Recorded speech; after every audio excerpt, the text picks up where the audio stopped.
Hello friends! Today is going to be the mid-year book freakout tag. It is July and I know most people did it, during June, but I didn't really want to film it until I've officially read through half of the year, so through the end of June. So you're going to get it today. Hopefully it's not too late for you and it's something you're still a little bit interested in. The first question is, what is the best book you've read so far this year? And I have to say, without a doubt, hands down, it's The House in the Cerulean Sea by T.J. Klune. I have not stopped thinking about that book since I finished it back in May. It might have been early June, but definitely sometime closer to the end of May. And I can't get over it.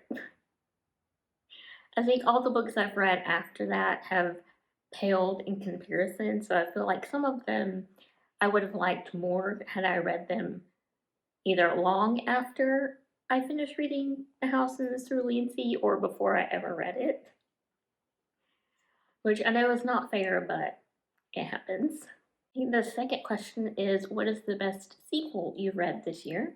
I've actually started several series this year, but I've only read the sequels of two of them, so it's between the Cursebreaker series and the Bargainer series, and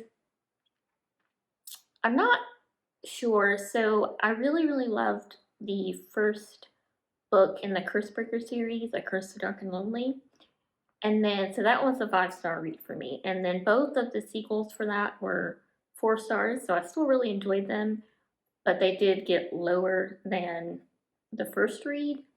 And then on the Bargainer series, I had a flat 4-star rating for all the books in that series.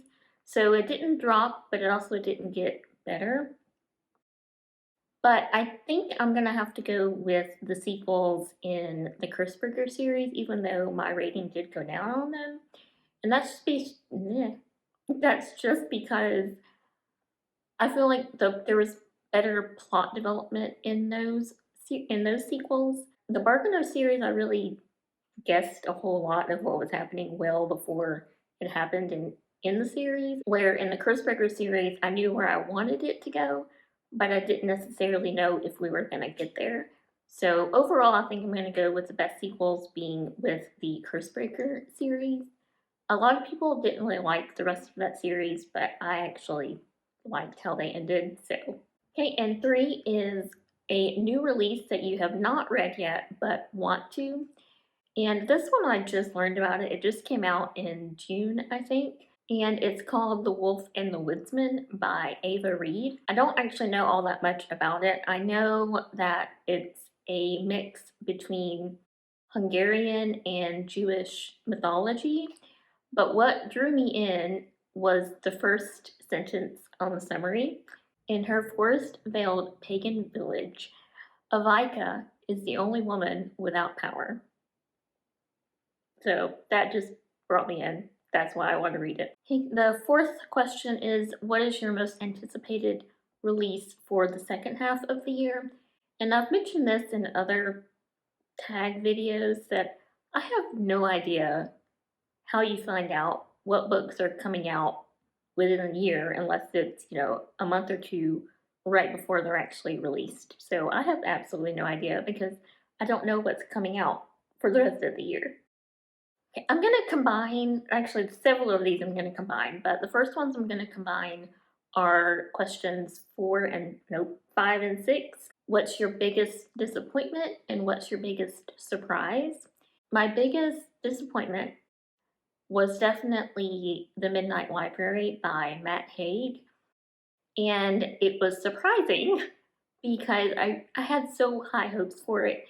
And I really loved The Humans by Matt Haig as well. And so it was very surprising that I didn't like this one, and also very disappointing because I had such high hopes. It wasn't bad, but it wasn't at all what I wanted or was expecting.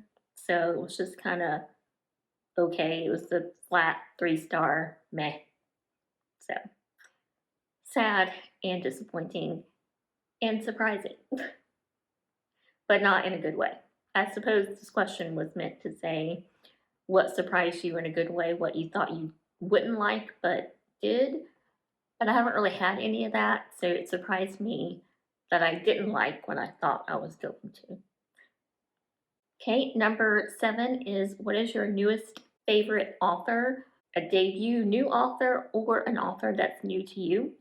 And I have to again go back to TJ Klune because I now want to read absolutely everything he's ever written.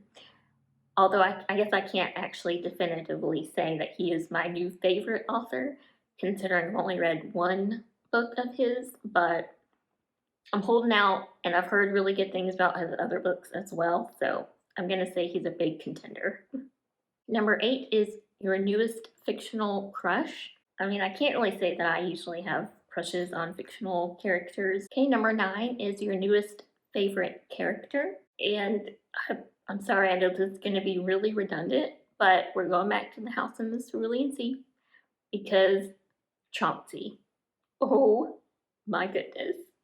He is just the sweetest little squishy thing, and you just want to love him forever. You can't not love him the moment that you meet him. And if you know, you know. Okay, 10 and 11, we are combining, and it's what book has made you cry and what book has made you happy. And yet again, House in the Cerulean Sea. That book, there's no possible way that you can read that book and not feel immensely happy and loved and wonderful. There's no way.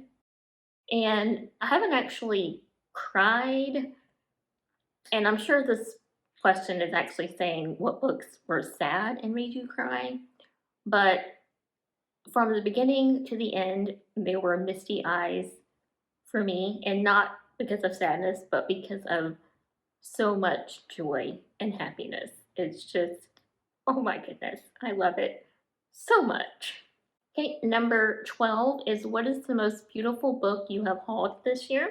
And that has to be my newest purchase, which is Ariadne by Jennifer Saint.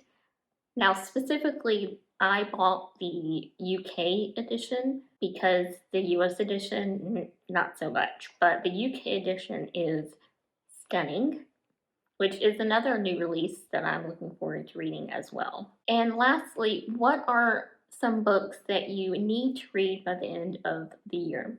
So, when I started this channel, I started out because I was wanting to get through the books that I own. So, my Pan Those Books series. And I am so very, very happy to say that I only have 4 books left that I really need to read in order for that project pan to be complete and successful. Now, I did, if you remembered, if you watched it, I was okay, and I still am okay with only having my nonfictions left out of all of them. And that is still the case. I am still going to have nonfictions left, but I only have 4 fiction books left in those 28 books that I started with. So I am very, very happy with that, and I want to get them read before the end of the year so that I can be free of those books. And they are John Dies at the End by David Wong, The Brief Wondrous Life of Oscar Wilde by Junot Diaz, Children of Time by Adrian Tchaikovsky, and A Monster Calls by Patrick Ness. Thank you so much for being here. I hope maybe you found some interesting books. I know I mentioned one a whole lot, but you can't blame me. I promise. Read it and you cannot blame me. I thank you so much for being here, and I hope that means I see you soon.